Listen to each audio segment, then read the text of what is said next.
Mi hijo me envió una factura de alquiler, no por una casa que pedí prestada, no por un lugar que destrocé, sino por la casa que le regalé, pagada en su totalidad y traspasada, con la promesa de que podría vivir allí cuando ya no pudiera vivir sola.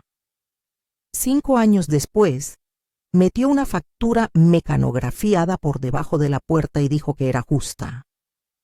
3 semanas después, le notifiqué un aviso de desalojo. Antes de empezar, por favor, dale a me gusta a este video y suscríbete para no perderte ninguna historia como esta. Además, comenta desde dónde lo estás viendo. Gracias. Estaba sirviendo mi café de la mañana cuando oí el sobre deslizarse por la ranura del buzón de la puerta.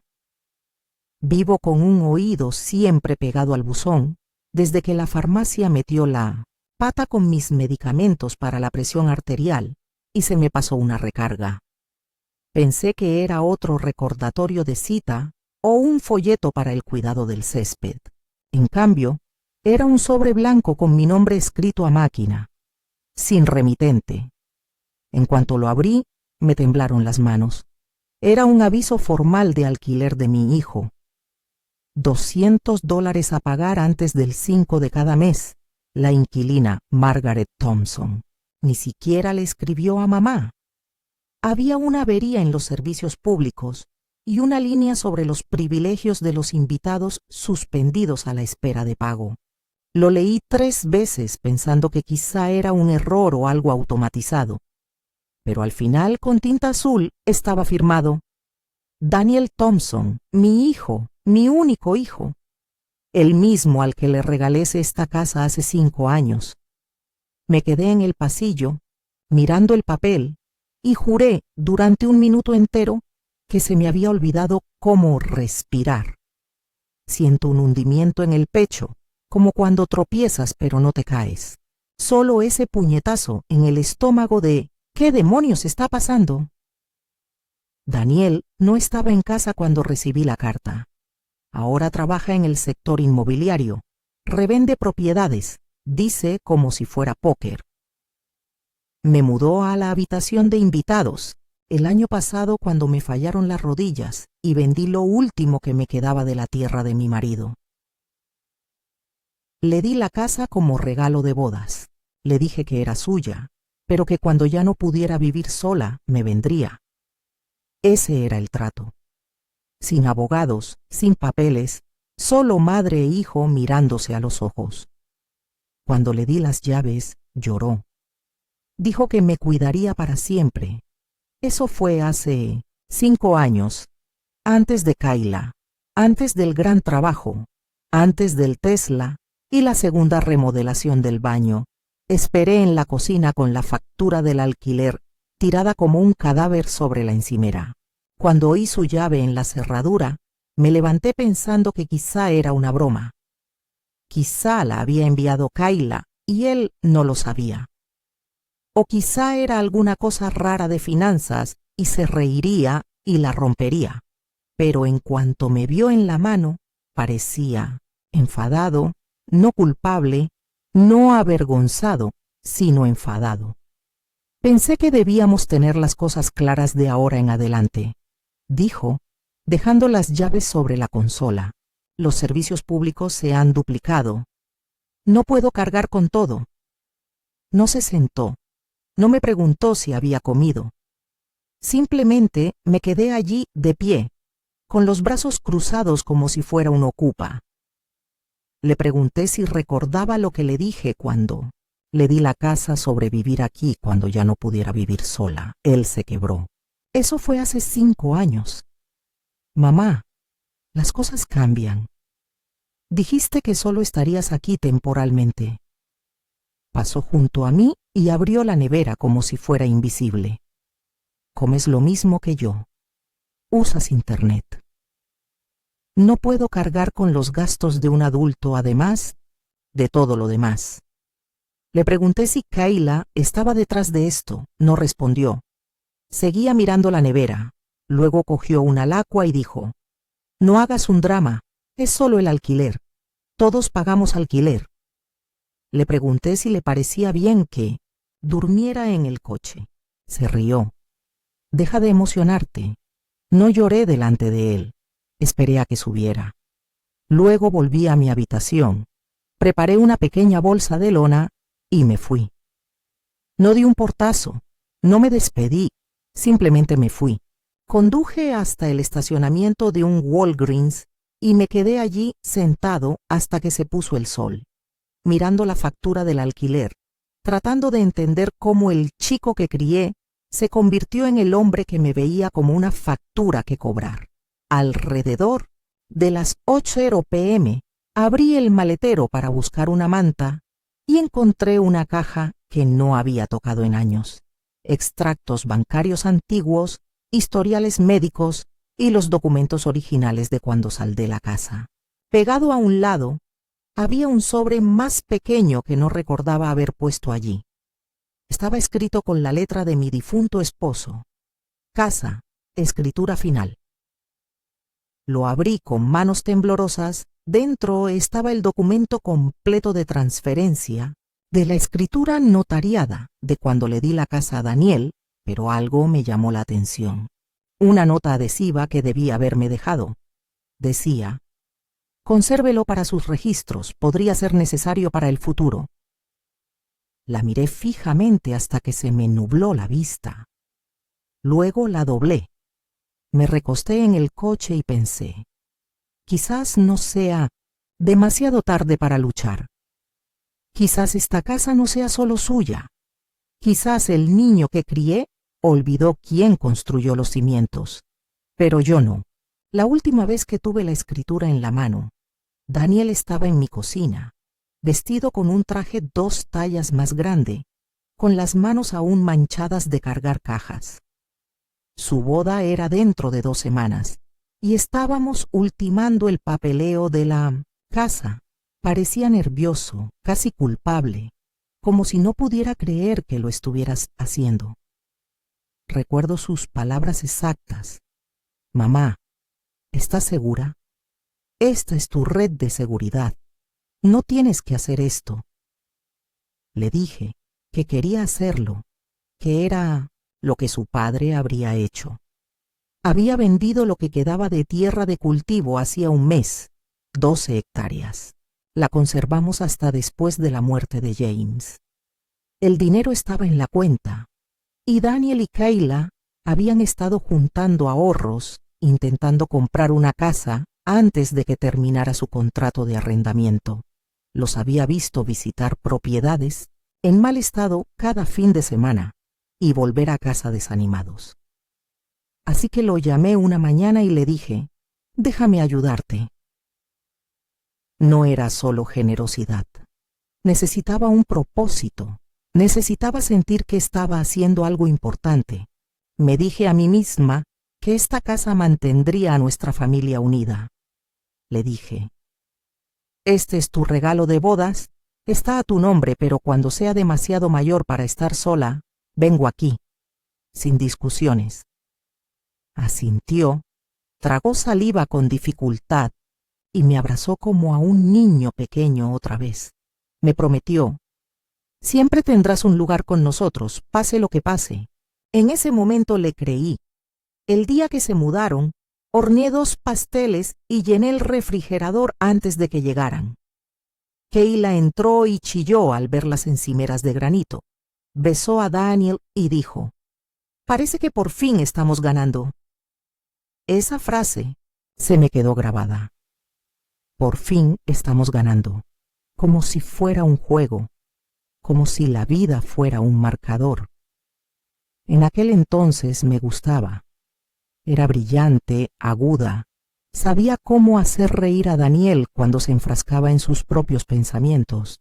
Tampoco venía de mucho. Su madre falleció cuando ella tenía 12 años y su padre trabajaba en la construcción fuera del estado. Parecía dura.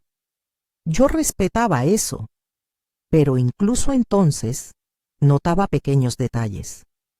Kayla sugiere discretamente que repinten la habitación de invitados para que se sienta más como suya, o como ella llamaba a la sala de estar, mi espacio, delante de sus amigas. Le quité importancia. Los jóvenes querían dejar su huella en las cosas. Lo entendí. No los presioné. No les recordé que la casa venía de mí. Ni siquiera les conté a la mayoría de mis amigos sobre el regalo. No quería que pareciera que intentaba comprar afecto. Solo quería estar cerca de mi hijo y formar parte de su nueva vida. Durante el primer año, todo iba bien. Cenamos juntos, desayunábamos los domingos, jugábamos por la noche. Me invitaban a sus cumpleaños y me pedían que cuidara a los perros cuando se iban. Seguía teniendo mi propio apartamento, pero guardaba una bolsita en su casa por si acaso. Cuando me empeoraba la artritis, Kayla me traía almohadillas térmicas. Daniel seguía llamándome 2 veces por semana, pero las cosas cambiaron después de que Kayla consiguiera el trabajo en esa firma de diseño. Sus horarios se alargaron, cambió de ropa, sus amigos se hicieron más ricos. De repente, el barrio no le parecía lo suficientemente agradable. Empezó a remodelar. Daniel siguió su ejemplo. Nuevos accesorios, nuevo jardín, nuevas deudas. Empezó a hablar de invertir en la casa. Esa fue la primera vez que me sentí nervioso. Le pregunté si me recordaba lo que habíamos acordado. Me dijo, «Claro, no te preocupes, también es tu casa». Pero lo sentí, como si se formara una grieta. 2 años después, cuando me resbalé en las escaleras de mi apartamento y terminé en urgencias, Daniel me recogió, me llevó de vuelta a su casa y me dijo, «Te quedarás con nosotros un tiempo hasta que te recuperes». Fue entonces cuando el cambio se hizo permanente. Mi contrato de arrendamiento terminó. Me mudé a su habitación de invitados. Al principio hacía calor. Kayla me ayudó a decorar. Daniel me compró un colchón mejor. Pero luego, la sutil distancia se apoderó de mí. Kayla empezó a cerrar la despensa con llave. Daniel olvidó renovar mis recetas. Dejaron de invitarme a cenar con sus amigos. Kayla empezó a llamarme Margaret en lugar de mamá. Y yo, Dios mío, ayúdame. Me quedé callada. Me decía que solo era estresante, solo temporal, algo que tenía que soportar porque eso es lo que hacen los padres. Hasta que llegó esa carta, hasta que Daniel me miró a la cara y me llamó una carga financiera.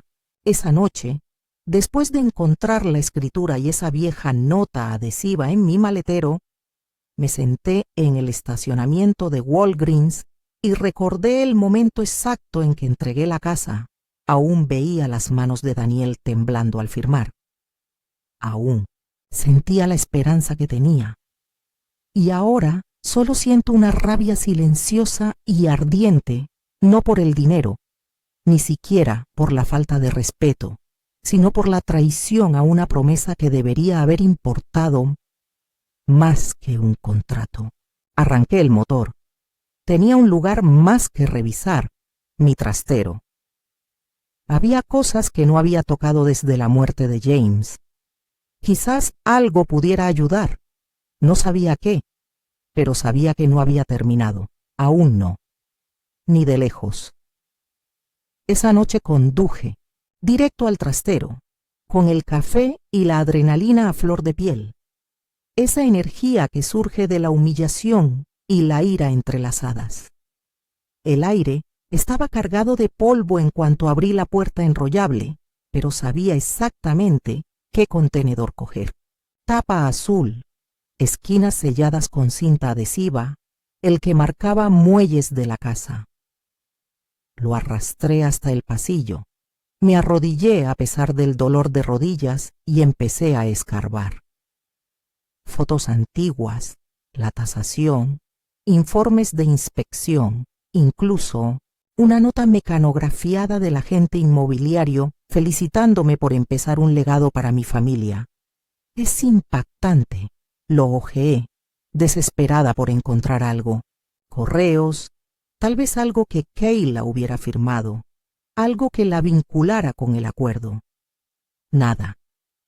Me temblaban las manos al cerrar la papelera y me dolía el cuerpo en lugares que olvidé que podían doler. Me quedé allí sentada un buen rato, simplemente respirando el olor a cartón y aire seco, hasta que una idea me golpeó como un puñetazo en el estómago. Kayla nunca había firmado nada porque nunca lo había necesitado. Daniel se encargó de todos los documentos, pero Kayla estaba presente. Estuvo presente cuando le entregué la casa. Y si había algo de cierto en lo que empezaba a creer, que esta carta de alquiler no era una decisión espontánea, sino parte de un plan, entonces ella habría dejado huellas en alguna parte. A la mañana siguiente, fingí que no había pasado nada. Volví a casa mientras Daniel estaba trabajando. Kayla estaba sola, descalza en pantalones de yoga, caminando con el teléfono en una mano y un portapapeles en la otra. Al principio no me oyó entrar. Estaba en la cocina tomando fotos, cambiando de lugar un jarrón, murmurando cosas como luz, natural pop y mezcla moderna de estilo rústico. La observé un segundo y luego le pregunté, ¿qué haces? Dio un pequeño respingo, se giró y sonrió como si la hubieran pillado haciendo algo adorable. Hola, Margaret. Solo estoy preparando unas fotos de Airbnb. Nada del otro mundo, pregunté. ¿Vas a alquilar la casa? Me respondió. Solo una habitación. No es para tanto. Pero no era solo una habitación. Miré más allá de ella, hacia la sala de estar, y vi etiquetas de precios en cojines, folletos de un sitio de alquileres vacacionales y una lista de mantenimiento, reparaciones, calafateo nuevo, limpieza de alfombras e inspección de la chimenea. Eso no era alquilar una habitación, era una inversión inmobiliaria. No pedí permiso. Caminé directamente por el pasillo hasta la habitación de invitados, mi habitación, y abrí la puerta. Habían desaparecido la mitad de los muebles, mis libros, mi manta, incluso el cuadro de James. Y yo, del día de nuestra boda, había desaparecido. Me giré y le pregunté, ¿qué es esto? No parpadeó. Dijo, pensábamos que pronto te mudarías. Daniel y yo hablamos. Dijo que estabas pensando en buscar tu propio espacio.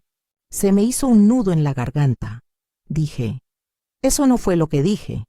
Se cruzó de brazos, fría como el hielo. Bueno, sea como sea, necesitamos los ingresos. No es nada personal. Saqué mi teléfono y grabé. Ella se dio cuenta y su tono cambió. Pero no lo suficiente. Dijo, mira, no es que te estén echando. Solo estamos formalizando las cosas. Si pagas alquiler puedes quedarte, pero si no, sí. Necesitamos liberar la habitación. Le pregunté, ¿fue idea tuya? No respondió. Solo levantó una ceja como si esperara a que lo superara. Seguí grabando, con voz tranquila. Dije, Daniel me prometió que viviría aquí el resto de mi vida. Ese era el acuerdo. Puso los ojos en blanco. No había contrato, Margaret. Era un regalo. Los regalos no tienen condiciones. En ese momento me di cuenta de que no era una simple espectadora. Estaba orquestando todo esto. Quizás no sola, pero sí lo suficiente como para convertir a Daniel en alguien que me viera como un costo. Entonces sonrió, fingida y tensa, y dijo, pensamos que no lucharías, que serías razonable. Terminé la grabación y me fui sin decir una palabra más. Conduje hasta el estacionamiento de la biblioteca, me conecté al Wi-Fi gratuito y me envié el archivo por correo electrónico, primero a mí mismo y luego al abogado. Ni siquiera lo escuché. Simplemente sabía que era la prueba que necesitaba. Y por primera vez desde que empezó todo esto, no me sentí impotente. Sentí que algo cambiaba, que no me iban a borrar en silencio. A la mañana siguiente, estaba sentada en la oficina del abogado con el bolso agarrado con ambas manos como si fuera lo único sólido que me sostenía. Se llamaba Michael Crane, de unos 40 y tantos años, con un café suelto y a medio terminar sobre su escritorio.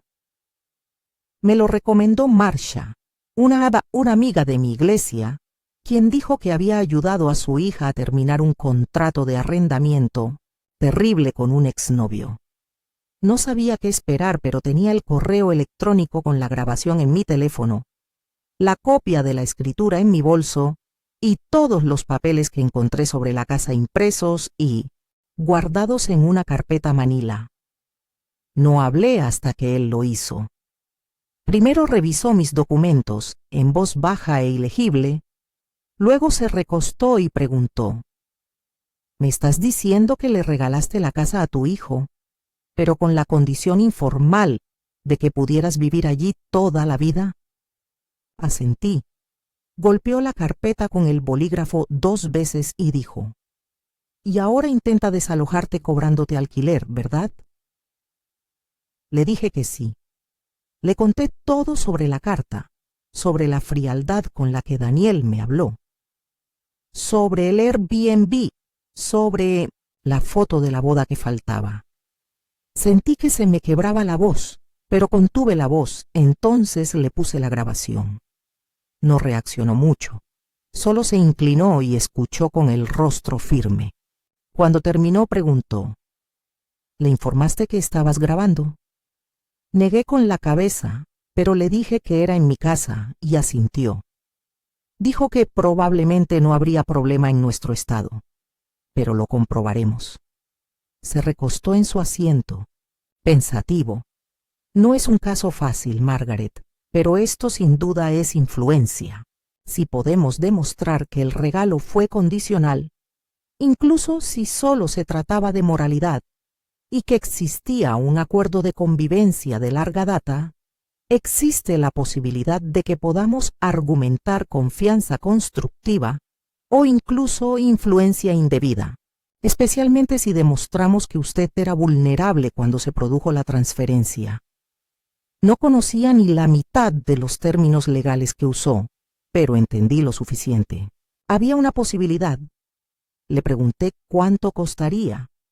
Me miró a los ojos y dijo: seré sincero, no es barato, pero si ganas, puedes reclamar parte de la propiedad, o al menos asegurar una cláusula de residencia permanente. Si pierdes, probablemente te quedes fuera para siempre. Le pregunté qué pensaba realmente, no la versión profesional, sino la honesta. Hizo una pausa y luego dijo: creo que el comportamiento de su hijo va a disgustar al jurado, pero necesitamos más. Ahora mismo es su palabra y un fragmento de audio impreciso. Si pudiéramos encontrar algo desde que se entregó la casa, cualquier cosa por escrito que haga referencia a su estancia vitalicia, tendríamos una verdadera oportunidad. Salí de su consultorio sintiéndome igual que al salir del hospital el día que murió James, aturdida pero concentrada, como si mi cuerpo supiera qué hacer, aunque mi mente no se hubiera dado cuenta. Conduje a casa despacio. Cada manzana se difuminaba en la siguiente, hasta que llegué a la casa y la miré desde la calle. Ya ni siquiera parecía mi hogar. Las persianas ya estaban pintadas de negro. Las rosas que James plantó habían desaparecido. El Range Rover de Kayla estaba en la entrada. No entré. Me quedé allí sentada agarrando el volante, pensando en la sala de hace 5 años. En cuanto le entregué la escritura a Daniel, recordé la voz de James en mi cabeza, grabada. Solían tocar para Daniel cuando era pequeño. Una promesa es más fuerte que el papel. No podía dejar de pensar en el cobertizo. No en la parte que remodelaron, sino en el viejo. el que estaba detrás del garaje y que Daniel nunca usaba. James guardaba todo allí: herramientas, cajas de impuestos, archivos viejos desde que dirigía la cooperativa. Una vez me dijo que dejó algo importante allí, por si acaso le pasaba algo. Siempre pensé que se refería a un testamento, pero quizá fuera algo más.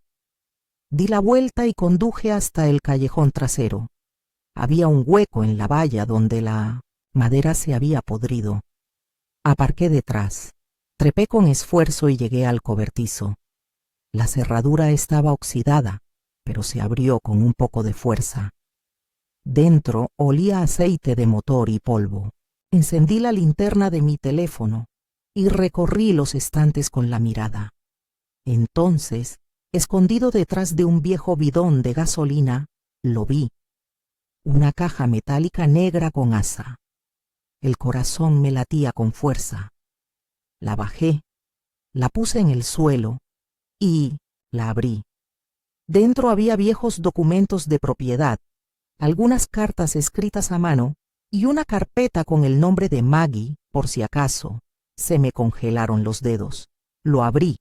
Había una carta de James, fechada el año anterior a su fallecimiento, y un borrador de contrato que describía nuestro plan de cederle la casa a Daniel con una condición: la cohabitación vitalicia para mí, irrevocable a menos que la desocupe voluntariamente.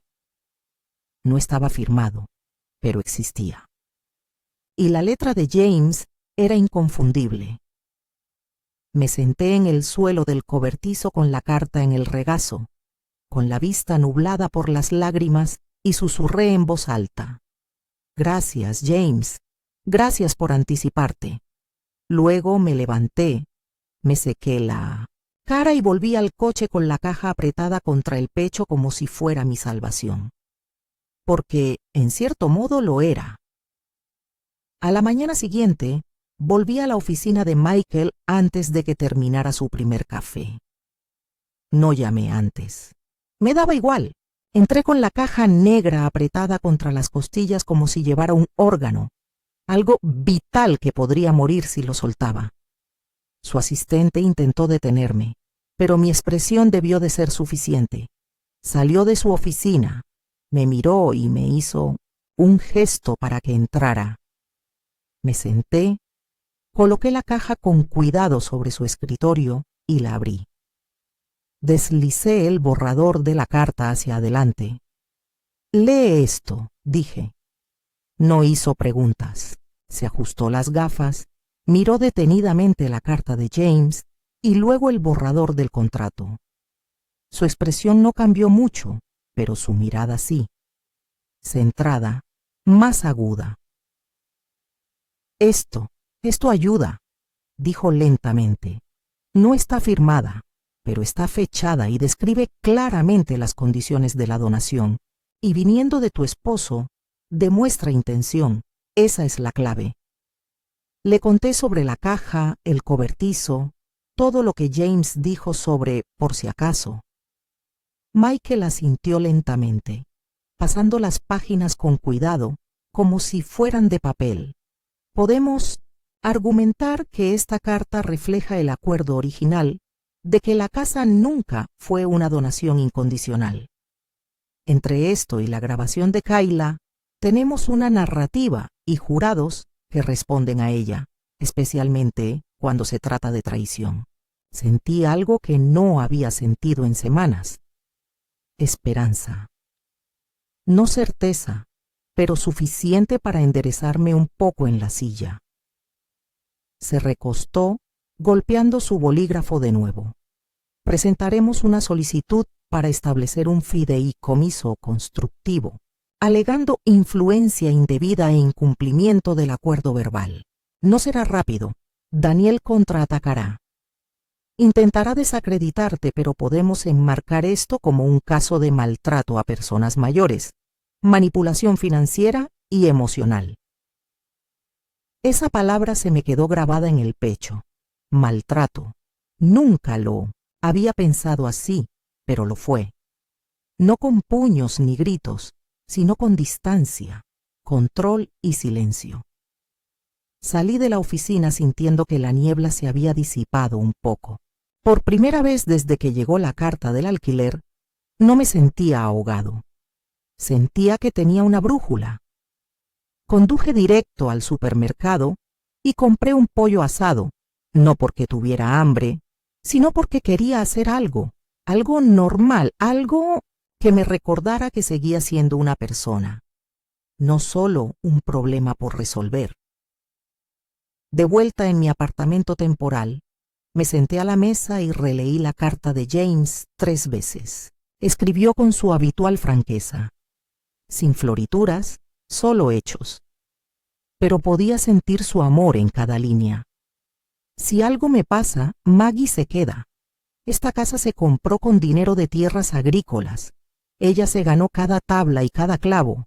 Pensé en lo orgulloso que estaba de esa tierra, en cómo se dejaba las manos sin afeitar cada primavera para mantenerla en pie, en cómo murió pensando que le estaba dando a Daniel una base, no un arma.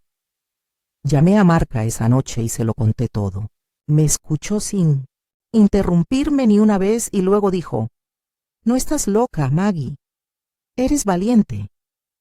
No me sentí valiente. Me sentía cansada, pero sabía que no podía parar. Michael me llamó al día siguiente y me dijo que había presentado la documentación. Le notificarían a Daniel en una semana. Me advirtió de nuevo que empeoraría antes de mejorar, y tenía razón. 2 días después, recibí un mensaje de Daniel. Solo una línea. «No puedo creer que le estés haciendo esto a tu propio hijo». Ni una disculpa, ni una explicación, solo la culpa. Lo miré durante 5 minutos antes de borrarlo. Ninguna respuesta, ninguna reacción. Ya no le debía eso. Había terminado de hacerme la madre callada. Había terminado de aguantar la humillación por mantener la paz. Cumplí mi promesa. Le di la casa. Me quedé callada cuando remodelaron mi habitación. No dije nada cuando Kayla borró todo rastro de mí, pero aquí fue donde puse el límite. Miré por la ventana la vista del apartamento barato y me susurré: «Tú buscaste esta pelea, Daniel. Veamos si te gusta perder». 5 días después de que le notificaran a Daniel, recibí una llamada de un número desconocido y la dejé en el buzón de voz. Cuando lo escuché más tarde, era Daniel. Su voz era tranquila, cuidadosa, como si estuviera leyendo un guión. «Mamá, creo que esto ha ido demasiado lejos. Hablemos. Sin abogados, solo tú y yo. Kayla y yo queremos verte en el centro de mediación el miércoles, a ver si podemos llegar a un acuerdo. No necesitas pelear. Podemos arreglar esto». Por una fracción de segundo, una parte de mí, la parte que aún recuerda acunarlo mientras tenía infecciones de oído y escribir notas en su lonchera, quiso creer que lo decía en serio, pero la forma en que dijo «arregla esto» no sonó a amor, sonó a control de daños. Le reenvié el mensaje de voz a Michael. Me devolvió la llamada en minutos. «No tienes que ir. Esto no es un mandato judicial y, francamente, probablemente intentan que digas algo que puedan usar en miles contextos de tu contra». Le pregunté qué haría él. Guardó silencio un segundo y luego dijo: «Si vas, no vayas solo. Iré contigo. Y no firmes nada, ni siquiera el formulario de registro. Solo escucha. Déjalos hablar. Eso nos lo dirá todo». Así que acepté. El centro de mediación era uno de esos edificios grises de oficinas en un centro comercial, de esos que siempre huelen a ambientador y tóner. Llegué 10 minutos antes. Me senté en el estacionamiento, mirando la entrada, intentando calmar el nudo en el estómago. Michael llegó justo a tiempo. Me acompañó como un escudo, tranquilo y silencioso, y nos sentamos en la mesa larga frente a Daniel y Kayla. Iban elegantes, demasiado elegantes para algo informal. Kayla tenía un portafolios de cuero, y Daniel no dejaba de dar golpecitos con el bolígrafo como si ya estuviera aburrido. La mediadora se presentó, puso en marcha el cronómetro y pidió a cada parte que compartiera su postura. Michael cedió el paso a Daniel. Se inclinó hacia adelante y dijo: «Mira, creo que todos hemos estado un poco sensibles. Mi madre malinterpretó nuestras intenciones. No pretendíamos echarla, solo queríamos ser justos. No esperábamos que esto llegara a los tribunales. Saltó sobre Kayla y luego sobre mí. Queríamos ofrecerle una indemnización. Si aceptaba desocupar formalmente la casa y retirar la reclamación, estábamos dispuestos a darle $30,000. Es más que generoso, considerando que la casa era un regalo. Lo miré fijamente. 30,000 por una casa construida en el terreno de mi marido, pagada con el dinero que perdí con mi sangre, por mi promesa, mi confianza, mi orgullo». Antes de que pudiera hablar, Michael se acercó y preguntó: «¿Qué pasa si se niega?». Daniel parpadeó. «Entonces dejaremos que los tribunales decidan, pero se complicará. Nadie gana», Kayla añadió. «Y Airbnb ya está reservado hasta el próximo trimestre. Intentamos mantener la estabilidad». Fue entonces cuando me di cuenta de que no se trataba de una solución. Se trataba de negocios. No querían paz, querían que me fuera, antes de que afectara sus ingresos. Michael les preguntó directamente: ¿la propiedad está actualmente en venta o en alquiler? Kayla dudó. Daniel dijo: «No», pero Michael sacó un anuncio impreso de una página web de alquileres a corto plazo, fotos tomadas unos días antes con fecha y hora. «Le estás mintiendo al mediador. Eso perjudica el proceso». El mediador parecía incómodo, pero lo notó. Daniel se puso a la defensiva. «Esto es acoso, está usando la muerte de mi padre para manipular el sistema». Abrí la boca, pero Michael me apretó la muñeca suavemente. «No respondas», susurró. «Que implosionen». Kayla empezó a hojear su carpeta, buscando algo con qué girar, pero ya era demasiado tarde. El mediador interrumpió la sesión antes de tiempo. «Recomiendo continuar esto en el juzgado. La confianza aquí está claramente rota». Al salir, Daniel intentó seguirme al pasillo. «Mamá, vamos. Podemos arreglar esto, somos familia». Me volví hacia él y le dije en voz baja, sin temblar: «No, Daniel, no eres familia. Eres alguien que usó esa palabra para conseguir un terreno gratis». Entonces salí al sol, con la cabeza en alto, el corazón latiéndome con fuerza y, por fin, sintiendo que la tormenta se estaba poniendo a mi favor. Tras el fracaso de la mediación, todo empezó a avanzar más rápido. Se estaban fijando las fechas del juicio. El abogado de Daniel presentó una moción de desestimación y Michael me advirtió que me esperara ataques personales. «Buscarán cualquier cosa», advirtió. «Finanzas, historial médico, registros, incluso antecedentes familiares». Le dije que no tenía nada que ocultar, pero en el fondo sabía que había fragmentos del pasado que había guardado. No por vergüenza, sino porque pensé que ya no importaban. Eso cambió cuando llegó una carta del juzgado solicitando documentos de verificación de identidad y todo lo relacionado con el nacimiento y la adopción de Daniel. La palabra me impactó como un tren de carga. Adopción. Me senté en el sofá un minuto entero con el papel en la mano, sin poder respirar. Han pasado décadas desde que pensé en el aspecto legal. Daniel nunca lo supo. James y yo nunca se lo dijimos. Apenas tenía 2 años cuando me casé con James, y su madre biológica, la ex de James, había cedido la custodia sin oponer resistencia. Firmó los papeles y desapareció. Y me convertí en la madre legal de Daniel antes de que siquiera supiera lo que significaba la palabra. Me había llamado mamá desde que aprendió a hablar. Nunca quise que se sintiera diferente ni abandonado. Estaba minado en todos los sentidos. Estaba minado. Pero ahora ese detalle volvía como un fantasma que creía enterrado hacía tiempo.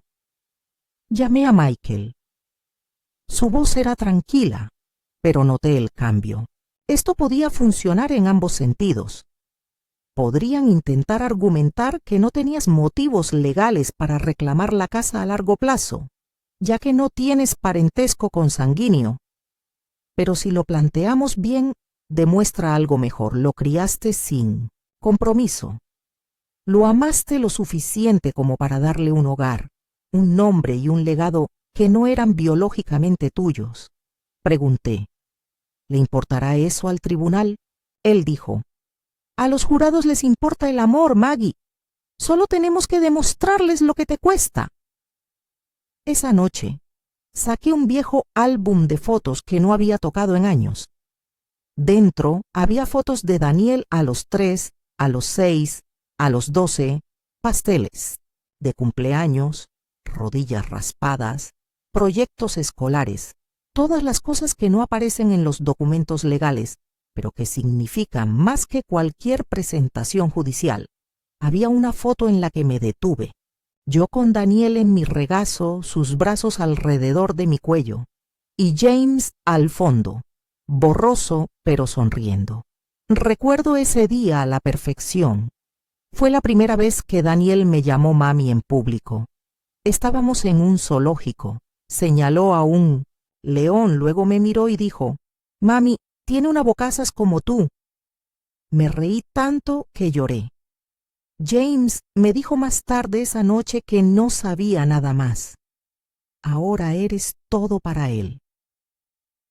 A la mañana siguiente, Michael me pidió que le trajera toda la documentación de la adopción, actas judiciales, cambios de nombre, cualquier documento oficial.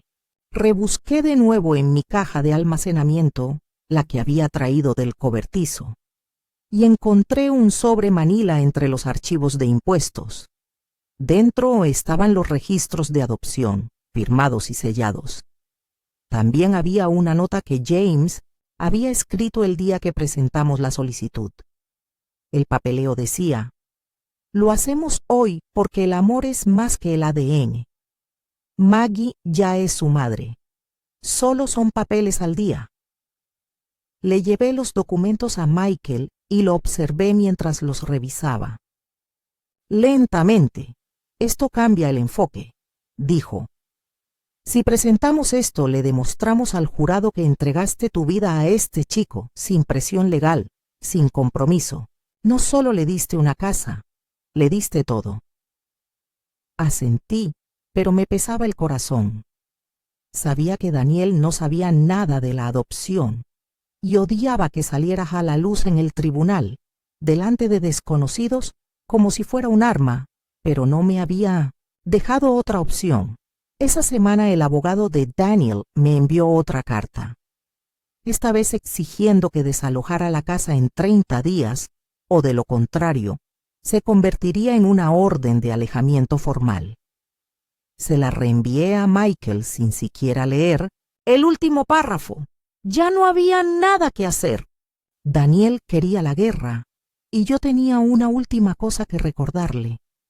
Quizá no fuera su madre biológica, pero era la única que se quedaba, y ya no me quedaba nada de silencio. La mañana de la audiencia, me desperté antes del amanecer. Me senté en el borde de la cama en mi pequeño apartamento y me quedé mirando la pared un buen rato. Se siente como el silencio antes de una tormenta, no afuera, sino dentro de mí. Me vestí despacio y elegí la blusa azul marino que, según James, me hacía parecer firme, segura, como alguien que logra sus objetivos. Me recogí el pelo, Me maquillé al mínimo y me aseguré de que todos los documentos estuvieran bien guardados en mi bolso, organizados por fecha y clasificados por el abogado paralegal de Michael la noche anterior. Al llegar al juzgado, sentí que mi piel no encajaba del todo, como si estuviera en un sueño donde nada me resultaba familiar, pero todo importaba. Michael caminaba a mi lado, tranquilo como siempre, con el maletín en la mano, saludando con la cabeza a los demás abogados en la sala como si fuera un día cualquiera. Para mí, fue como invertir cada momento en que dudé de mí misma. Cada vez que me decía que me callara, que mantuviera la paz, que fuera más grande. La sala no era grande, pero estaba fría y luminosa. Y Daniel estaba sentado frente a mí, con los brazos cruzados, con un traje gris oscuro y una sonrisa burlona que no le había visto desde que, de adolescente, intentaba librarse de una multa por exceso de velocidad. Kayla se sentó a su lado, evitando mi mirada, hojeando su teléfono hasta que el alguacil le dijo que lo guardara. Entró la jueza, una mujer de unos 60 años, de mirada penetrante y seria. Llamó al caso y todo empezó. Michael expuso primero nuestra postura. Cómo la casa había sido transferida con un acuerdo verbal adjunto. Cómo me había mudado bajo ese acuerdo y cómo Daniel había violado el acuerdo al intentar cobrarme el alquiler y desalojarme. Presentó la carta de James, la grabación de audio de Kayla y los registros de adopción, todos marcados y presentados como prueba. Luego leyó las palabras de James en voz alta, y por un instante la sala del tribunal se sintió en calma, no tensa, sino conmovida. El abogado de Daniel intentó objetar, argumentando que los documentos no eran legalmente vinculantes, que eran, en el mejor de los casos, sentimentales y en el peor, rumores. El juez la desestimó. Cuando le tocó el turno a Daniel, habló con cuidado, eligiendo cada palabra como si estuviera escrita de antemano. Dijo que apreciaba mi actuación, pero que nunca había aceptado un acuerdo vitalicio, que me habían recibido como huésped, no como residente, y que mi presencia había empezado a afectar su matrimonio y su estabilidad financiera. Ni una sola vez me miró directamente. Cuando su abogado intentó argumentar que, como hijo adoptivo, no tenía derecho legal a los bienes familiares, Michael se puso de pie y con calma desmintió el argumento con precedentes, citando al menos 3 casos similares en los que el tribunal respetó plenamente las relaciones adoptivas. Entonces llegó lo más inesperado. Michael había citado a Kayla a declarar. Parecía sorprendida, pero se recompuso y subió al estrado. Al principio intentó mantener la neutralidad, pero al ser interrogada, su tono se quebró. Admitió que sí, que yo les había dado la casa. Sí, que Daniel le había dicho desde el principio que algún día viviría con ellos. Sí, habían planeado juntos la carta de alquiler para echarme. No pretendía ser cruel, dijo con voz temblorosa. Simplemente no creíamos que se defendiera. Esa frase se quedó en mi cabeza como un eco. No creíamos que se defendiera. El juez escuchó sin expresión alguna. Luego miró directamente a Daniel y dijo: parece que sus acciones reflejan una importante violación de la confianza y de la obligación moral. Independientemente de si existe o no un contrato en Inc., la evidencia sugiere firmemente que se llegó a un acuerdo verbal vinculante y una promesa familiar, los cuales luego fueron ignorados, lo cual tiene peso.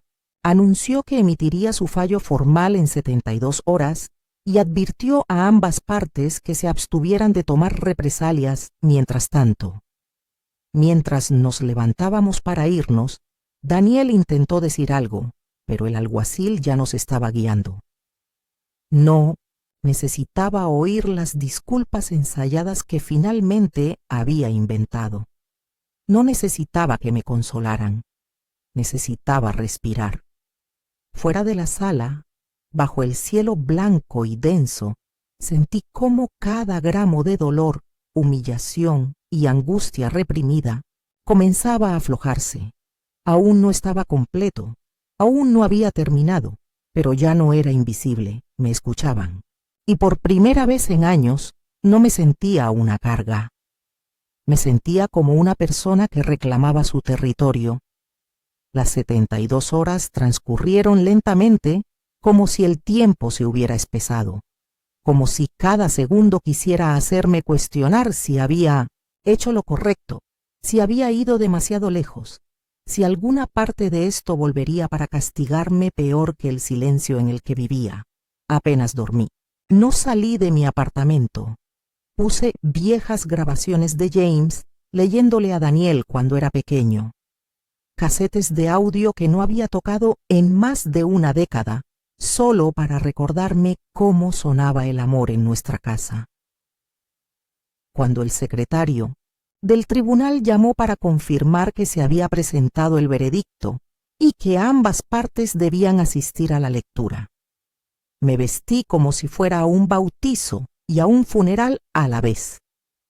Llevaba la misma blusa que usé para el funeral de James, gris pálido, con mangas que me cubrían los brazos porque sentía que cada centímetro de mí había estado expuesto ya demasiado tiempo.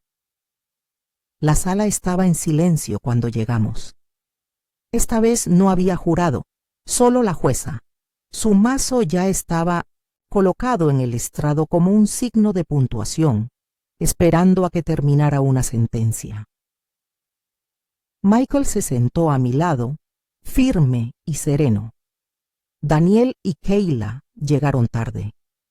Daniel con el mismo traje que la última vez. Kayla con gafas de sol enormes, como si pensara que esto era digno de mención. La jueza no perdió tiempo. Repasó los hechos en voz alta. Cómo la propiedad se donó sin condiciones legales formales, pero con un acuerdo verbal claramente establecido, evidenciado por testimonios, cartas, grabaciones y comportamiento a lo largo de muchos años. Señaló el historial de adopción y enfatizó que según la ley no existía diferencia entre la adopción y la relación parental biológica en cuanto a la intención de donación y el deber familiar. Afirmó que el intento de cobrar alquiler no solo era éticamente problemático, sino que, dadas las circunstancias, constituía un abuso de confianza familiar y parecía ser una estrategia para forzar el desalojo mediante presión y control. Finalmente, dictó sentencia. Ordenó que se me otorgara un usufructo vitalicio permanente sobre la propiedad, lo que significaba que podría vivir allí el resto de mi vida sin alquiler ni interferencias. Daniel aún es el propietario legal, pero tiene prohibido vender, refinanciar o lucrarse con la casa mientras yo viva y hable en ella. También ordenó a Daniel y Kayla pagar las costas judiciales y emitir una disculpa por escrito, señalándome que si bien no es ejecutable como remedio moral, serviría para el expediente. No lloré, no sonreí, simplemente me quedé allí sentada, dejando que las palabras me inundaran densas y claras como la última lluvia antes de la primavera. Daniel se quedó paralizado, con la mandíbula apretada y los puños apretados. No habló. Kayla bajó la mirada. Se había quitado las gafas de sol y estaba pálida. Michael se inclinó hacia mí y susurró: se acabó. Ganaste. Pero no se sentía como ganar. Se sentía como respirar de nuevo después de años bajo el agua. Afuera, Daniel intentó acercarse. Dijo mi nombre una vez, no mi madre, solo Margaret. Me giré y lo miré, y por primera vez no vi a mi hijo. Vi a un extraño que había usado mi amor como un abrigo, y lo había tirado cuando hizo demasiado calor. No dije nada. Simplemente pasé junto a él, bajé las escaleras del juzgado y volví al mundo con la espalda más recta que en años. Regresé a la casa a la mañana siguiente. Estaba silenciosa, casi demasiado silenciosa, como si contuviera la respiración. Las cosas de Daniel habían desaparecido. El coche de Kayla no estaba en la entrada. Entré con solo una maleta pequeña. La dejé en la habitación de invitados e hice algo que no había hecho en meses. Me senté en el sofá, me quité los zapatos y encendí la radio. No había tensión en las paredes, ni bordes afilados. Solo yo en mi casa, justo donde dije que estaría cuando ya no pudiera vivir sola. Más tarde esa noche, encontré un contenedor de plástico al fondo del armario. Dentro estaban los viejos libros de bebé de Daniel, una tarjeta del Día del Padre que le había hecho a James en la guardería de Nan y una pequeña videocámara que usábamos antes de que los teléfonos se volvieran inteligentes. Lo encendí, más que nada por curiosidad. El último video estaba titulado Habitación de invitados. Jan, le di al play. La pantalla se iluminó. Era mi habitación, pero lo que vi me revolvió el estómago. Había una luz roja parpadeante en la esquina, justo encima del armario. Una cámara oculta. La fecha coincidía con la semana en que enviaron la carta de alquiler. Mi corazón latía con fuerza.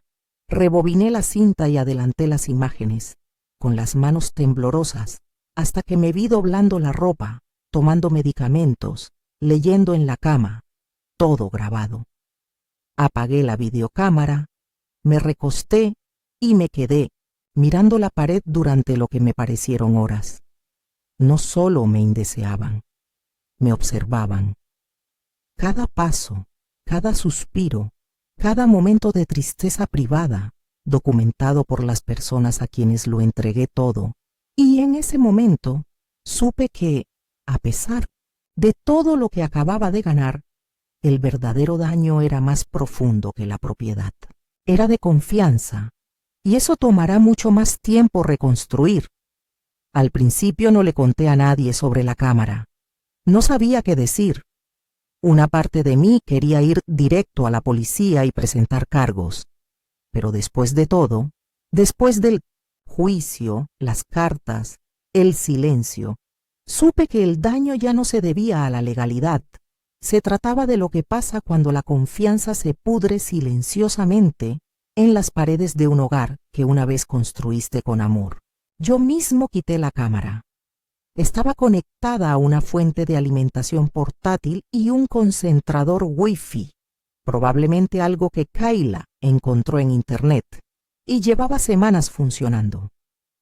Lo empaqueté todo, lo etiqueté y lo guardé en un cajón cerrado con llave en la oficina, por si alguna vez lo necesitaba. Luego tomé la videocámara, el contenedor de recuerdos de bebé y todo lo que me hacía llorar al verlo, y lo guardé en el ático. No lo tiré, no lo destruí, simplemente lo guardé porque no estaba borrando mi pasado. Estaba saliendo de él. Durante las siguientes semanas, comencé a vivir en la casa como si me perteneciera de nuevo. No por desafío ni por rencor, sino porque por primera vez en años sentí que no tenía que encogerme para encajar en la historia de otra persona. Reorganicé los muebles de la sala, doné la decoración moderna y fría que Kayla había dejado y traje colores cálidos, plantas naturales y mantas tejidas a mano. Conservé la silla favorita de James y la tapicé de azul oscuro como antes. Repinté los gabinetes de la cocina con la ayuda de Marca y dos amigas de la iglesia. Incluso reabrí el porche trasero que James había cerrado años atrás y lo convertí en un pequeño espacio de lectura con una mecedora y campanillas de viento. Poco a poco, la casa empieza a cobrar vida de nuevo, no solo estructuralmente, sino también emocionalmente. No supe nada de Daniel durante semanas, ni llamadas, ni cartas, ni siquiera la disculpa que exigió el tribunal. Me enteré por alguien de la iglesia que él y Kayla se habían separado, que ella se había mudado y había dado de baja su nombre de Airbnb. Al parecer, intentó empezar otro en otra ciudad, pero no prosperó. No me sentí satisfecha. Siento una tristeza profunda y lenta, la que nace de comprender demasiado tarde que el niño que amabas nunca te vio realmente como algo más que lo que le diste. Pero no me detuve. No esperé a que se cerrara. Creé el mío propio. Empecé desde abajo. Empecé a asistir a un grupo de apoyo local para mujeres mayores que sufrían abuso financiero y emocional por parte de su familia. Al principio, solo escuchaba, luego compartía y finalmente me convertí en anfitriona.